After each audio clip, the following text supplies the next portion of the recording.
Buenos días, pues ya de forma se han sido dadas todas las presentaciones por parte de nuestras presidentas, tanto de la academia como de la asociación. Entonces vamos a dar comienzo formal a la sesión del día de hoy, en esta primera parte que son los trabajos de ingreso a la Academia Mexicana de Dermatología y a la Asociación Mexicana de Micología Médica. A nombre del profesor Alejandro Bonifaz, que el día de hoy nos pudo estar presente en esta sesión, voy a ser yo quien presente a las ponentes que son candidatas para el ingreso a estas dos asociaciones. En primer lugar, nos va a presentar su trabajo de ingreso la doctora Miriam América Jesús Silva.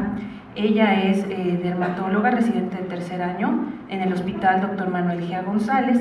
Ella cursó su año de Medicina Interna en la Fundación Clínica Médica Sur y es egresada de licenciatura de la Facultad Mexicana de Medicina de la Universidad La Salle. La doctora nos va a presentar el tema llamado correlación entre el examen directo y los patrones dermatoscópicos en pacientes con diagnóstico clínico de onicomicosis. Adelante, doctora.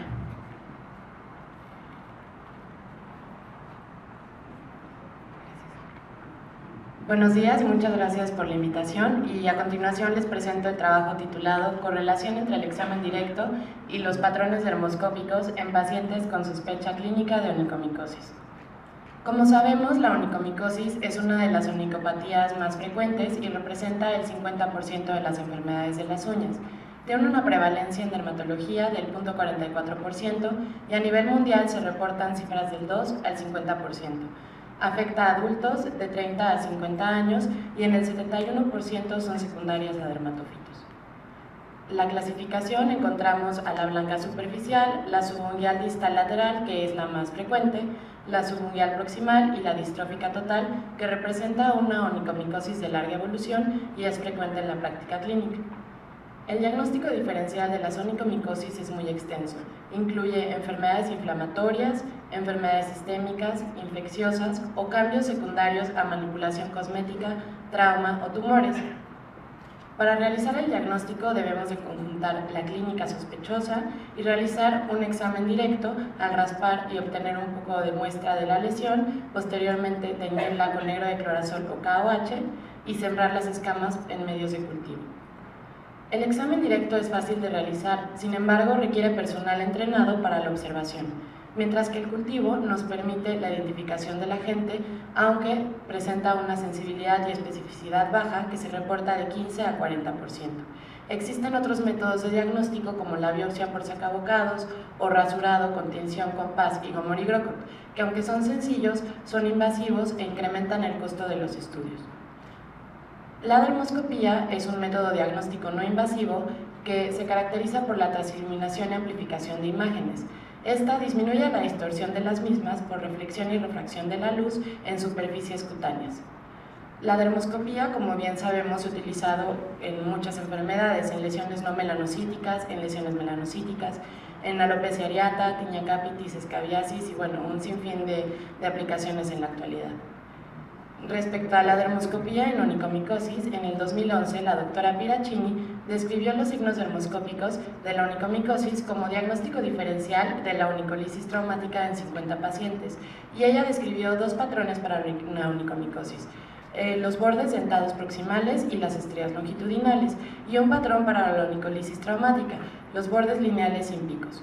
Aquí les muestro imágenes del artículo de la doctora Piracini, en donde podemos ver este patrón que se llama con picos o bordes dentados, donde podemos ver esta área de discromía blanca longitudinal, y el siguiente patrón, que es el patrón con estrías longitudinales, que podemos ver representado aquí. Estos dos patrones se presentaron en pacientes con onicomicosis, y el siguiente patrón que describió fue el patrón de borde lineal sin picos, que podemos ver en esta imagen, que se presentó solo en pacientes con onicolisis traumática. La justificación para nuestro estudio radica en que no todos los dermatólogos cuentan con un laboratorio de micología para realizar un examen directo o un cultivo. Y como sabemos, el dermatoscopio es una herramienta práctica que no es invasiva para el diagnóstico. Por lo que nuestro objetivo fue determinar la correlación entre el examen directo y los patrones dermoscópicos en pacientes con diagnóstico de onicomicosis. Fue un estudio descriptivo, abierto, observacional, prospectivo y transversal con una muestra calculada de 174 pacientes y se incluyeron todos los pacientes que tenían sospecha diagnóstica de onicomicosis, pero que haya sido confirmada con examen directo con negro de clorazólica OH, que no hayan tenido tratamiento tópico o sistémico antimicótico previo, y se excluyó cualquier otra onicopatía confirmada diferente a la onicomicosis. Primero identificamos a los pacientes, posteriormente realizamos una ficha de identificación y obtención de datos clínicos y se les tomó una fotografía macroscópica y una dermoscópica, así como una muestra para examen directo y cultivo, y finalmente realizamos el análisis de las fotografías y la identificación de los patrones dermoscópicos. Las fotografías se tomaron con esta cámara y el dermoscopio que se utilizó fue el DermLine Photo 3G de luz polarizada, que es este. El análisis de las imágenes las realizó un solo observador que analizó tanto las fotografías macroscópicas como dermoscópicas y clasificó cada una de ellas con base en los patrones dermoscópicos.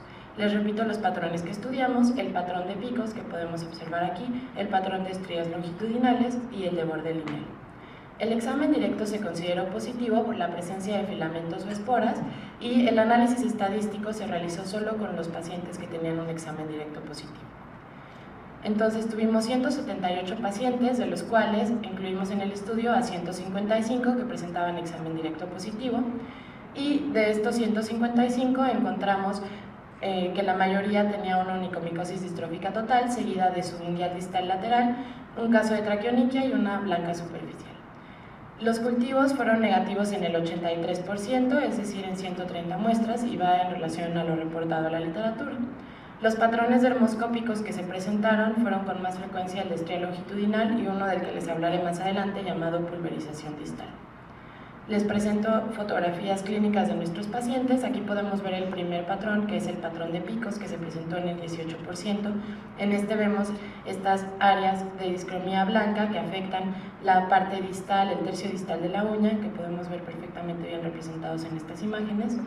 Y este patrón se presentó con una frecuencia más alta en la onicomicosis distrófica total y en la subungual distal lateral, y pues prácticamente baja frecuencia en traqueoniquia y blanca superficial. El siguiente patrón fue el de estrías longitudinales, donde vemos esta área de discromía blanca que afecta más allá del tercio distal de la uña. Fue positivo en el 36.1% de nuestros pacientes, y también se presentó con una frecuencia alta en los pacientes con onicomicosis distrófica total y subungual distal lateral. El borde lineal, que había sido previamente descrito en onicolisis traumática, nosotros lo encontramos en onicomicosis en un 14.8%, y aquí podemos ver estos ejemplos de los pacientes, los que vemos esta área con el borde lineal. Esta se presentó tanto en pacientes con onicomicosis distrófica total como subungual distal lateral. Para realizar el análisis estadístico se utilizó la prueba de Chi cuadrada para correlacionar cada patrón dermoscópico con la presencia de onicomicosis, sin embargo no fue significativo. Y nosotros identificamos un nuevo patrón que denominamos inicialmente como pulverización distal, pero después de consultar a una experta en dermatoscopía nos sugirió utilizar el término de determinación distal irregular, y es este patrón que les presento aquí. Este fue positivo en el 30.9%, y como podemos ver se ven estos bordes como comidos de la uña. Este patrón se presentó con mayor frecuencia en la onicomicosis distrófica total, seguido de la subungual distal lateral. Como sabemos, la clínica es una herramienta orientadora, sin embargo no es el único parámetro a considerar para el diagnóstico. El examen directo es útil, pero es observador dependiente, y el cultivo presenta hasta 60% de falsos negativos. La doctora Piracini ya había hecho un estudio semejante, pero el objetivo principal de ella fue diagnosticar la onicomicosis de la onicolisis traumática, por lo que nuestro estudio es el primer estudio realizado en una población mexicana, que es una población mestiza, en un número grande de pacientes, incluimos 155.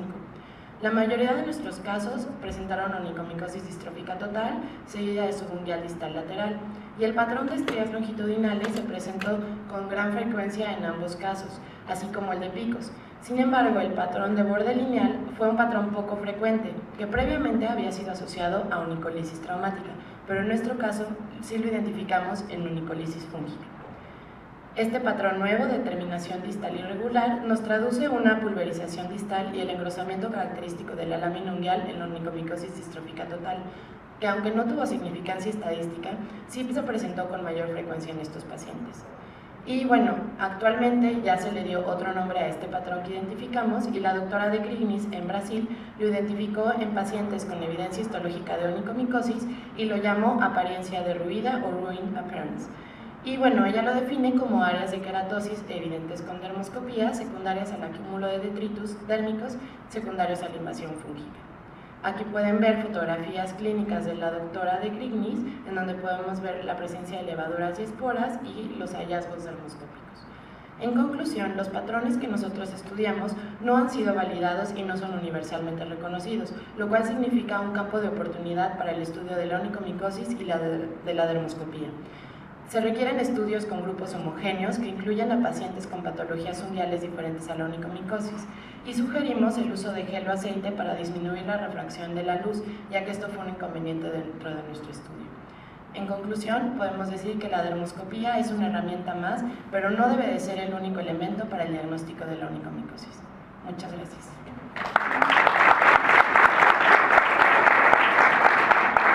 Al final de la presentación de los 4 trabajos se dará el espacio correspondiente para las preguntas y comentarios. A continuación, la doctora Nadia Janet Rodríguez Sendejas nos va a presentar su tema, el tratamiento de la onicomicosis con láser Q-Switch en DIAC de 1064 nanómetros.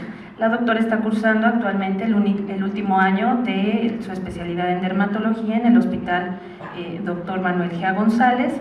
Ella es egresada de la licenciatura de Medicina del Centro Universitario de Ciencias de la Salud de la Universidad de Guadalajara y ha participado en múltiples cursos, congresos y algunas publicaciones en su vida como dermatóloga. Adelante, doctora.